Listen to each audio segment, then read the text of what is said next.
Hi, this is Christina Dubois-Nugent coming to you with a discussion on butterfly strategies going from the old-fashioned approach to the Tom's trading room.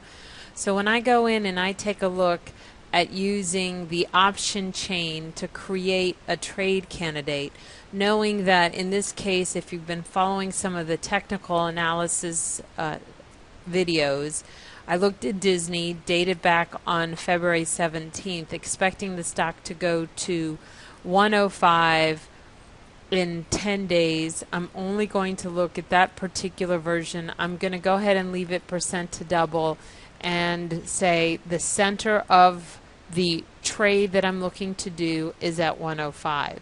Now what I'm looking at is then taking the idea of a trade, whether in modern or classic view, and making the center strike the 105s and creating it by both buying a bullish trade and selling a bearish trade, putting those together and creating an opportunity that if I believe that Disney is going to go from about 104 to 105, I want to make the sell leg 105, and then now doing the understanding of math of how do I decide the legs on the outside. And the way that I basically focus this is I'm looking for the sell leg to pay for 70% of the expensive buy leg. And on a bullish one, it's going to be this guy right here. So I'm looking for the sell leg to finance somewhere around 70%, give or take a little bit, of that expensive buy leg. So when I go in and I take a look at the options, and again I'm focusing on the calls, a little harder to read, so I'm going to go ahead and hit the plus sign to just zoom in a little bit. And I'm looking to put the center strike at 105. I'll be selling the 105 calls, so I'm going to sell 2 of those. And if I sell them for 65 cents, I am looking at both bid, mid price, and bid, mid price, and ask price here. So I'm trying to get it right at 65 cents. 65 cents times 2 is $1.30, and I look to see where does it finance. And again, I could get somewhere between the 103s and the 102s. Different conversation than this particular video recording. I'm going to go ahead and select the 103s, and then on the other side, since I'm 2 strikes away from my center strike, I'm going to take 2 strikes out also on the upside here.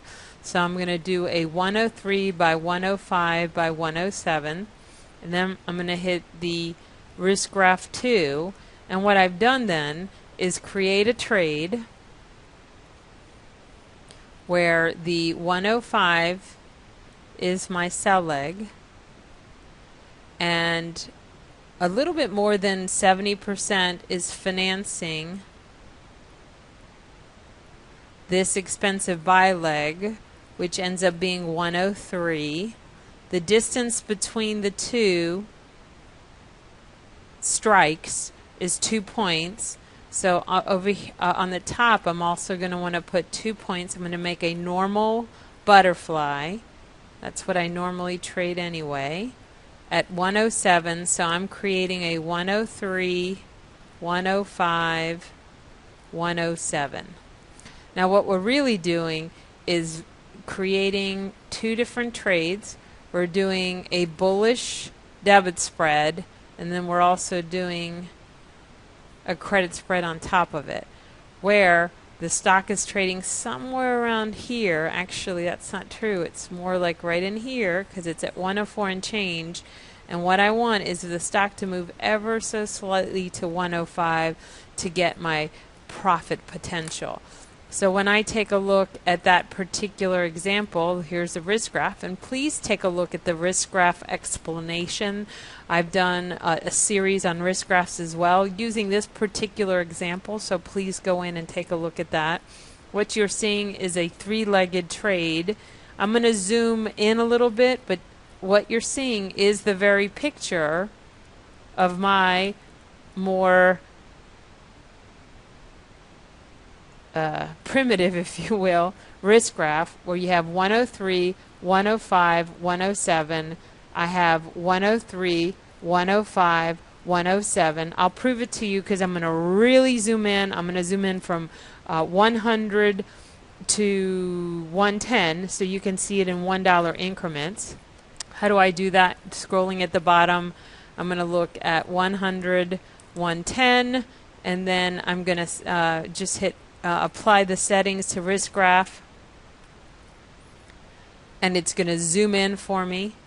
And when I zoom in and be able to see that, there's the picture, very zoomed in, a little bit closer to my picture, if you will.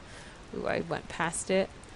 So again, not as clean as this risk graph, but what I want you to see is there's the stock price going through right above 104. In my picture, it's the orange line here going through. You've got the 105 sell leg, you've got the 103 buy leg on the bottom, and the 107 on the top. What I want is the stock to stay in this range.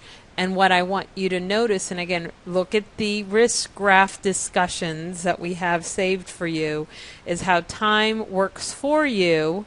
And from the red line, which is 10 days, which is today as of the 17th of February, and then what does it look like with 7 days left to expiration on 220, with 4 days left to expiration, 223, and then at expiration is the back line. It expires on 227.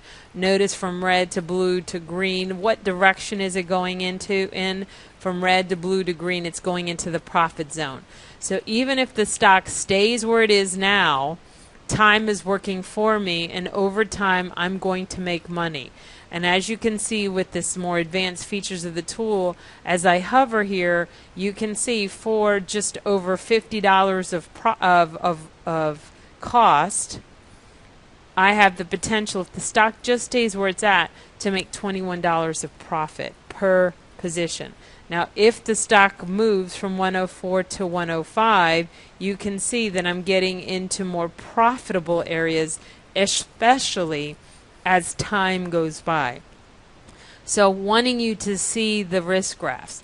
Now, what I also want you to see is taking the two risk graphs apart and seeing, oh, it really is a bullish trade with a bearish trade. And the reality of it, it's actually drawn quite differently, because your credit spread risk to reward really looks more like this, and the debit spread really looks more like this. So if I follow the risk graph all the way through, you're not going to see these two meeting perfectly. If I do a risk graph overlay between the two, it's really going to look more like this. Oops, not very clean there, but it's going to look more like this. Why? Because they have different behaviors. They have different impact values. And as the stock moves up, what you're doing is you have a little bit of risk to a lot of profit potential on the butterfly. You also have the credit spread, which in effect what it does is takes the entire trade and makes it look, and this is a bit zoomed out, but it basically makes it look more like this. And you can say, well, Christina, how do you get rid of the risk up here? Well, what I want you to realize is that if the stock keeps moving higher and you get in this area here, don't forget that you've got the profit from the debit spread. This value basically is the risk on this side. So therefore you really do have the same level of risk on both sides, and you have the profit potential. Now, how can I show it to you? Well, it's best to do it by taking it into pieces and saying, all right, if I go in, and let's see if I have it showing here. Now let me get to another picture here. So if I go in and take a look at the two different risk graphs, so if I go in and look at the 103, 105, that bottom part, so if I go in and take a look at the bottom part, the 103s to 105s, this is what the trade looks like There's my 103, 105s.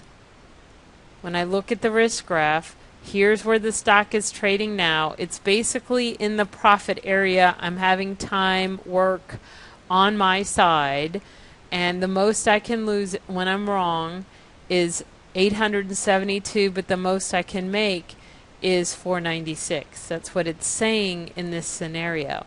Now when I add that to the other side of that, let's see if I have that in another screen for you. Okay, got too many screens open, don't I? Alright, so now forgive me, I'm going to have to pull that up for us real quick. Alright, let me just open up another window real quick. If I go in and take a look at the, let's see. Just want to find the correct location for us. All right.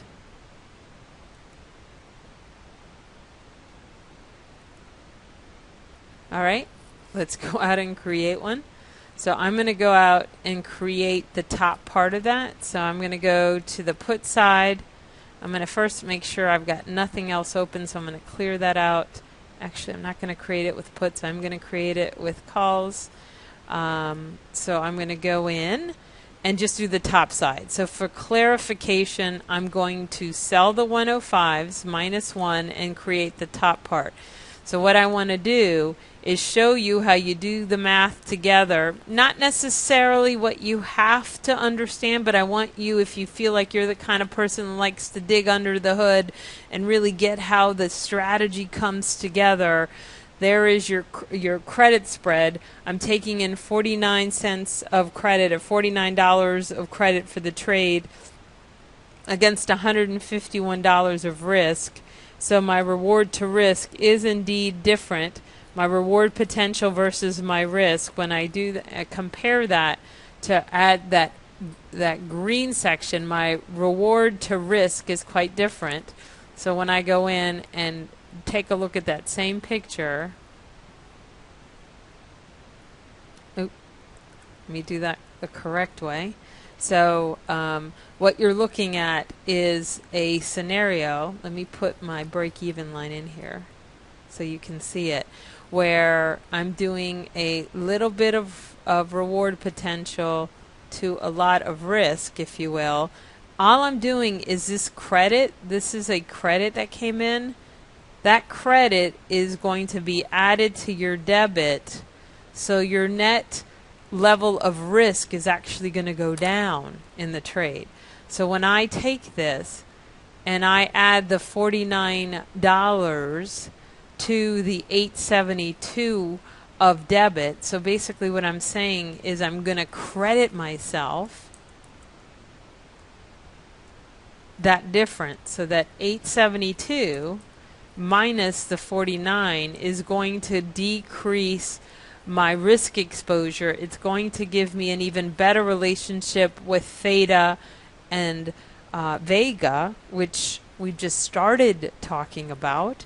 And so when I go in and I do an overlay between the two, so let me go ahead and add this to, let's see, I'm going to add all these. So I'm going to go ahead and save this trade so that way we have all of them that we can look at. When I do an overlay and I actually compare these two in a view that shows me both the credit spread, there's my reward to risk, and I compare that. Actually, let me save it to the place that they both exist. Let me just update that real quick. And I'm going to go ahead and just have you take a look at that. And then the next conversation, when you're ready to listen to the next recording, is then doing a comparison of this view versus the actual butterfly. So I'm going to do an overlay. Now, again, take a look at the recordings that I have about how to use an overlay to be able to really understand how it works when we're literally comparing two different trades In this case, I'm comparing two trades so you can see the impact to the underlying scenario, where what you're seeing is what I tried to draw here, where both sell legs are at 105, and I'm adding when I add the credit to this debit, all this gets moved over, my profit potential gets larger, and this is where I can maximize my relationships with the Greeks. So stay tuned, guys. Look at how to understand a risk graph and how to use the overlay as well.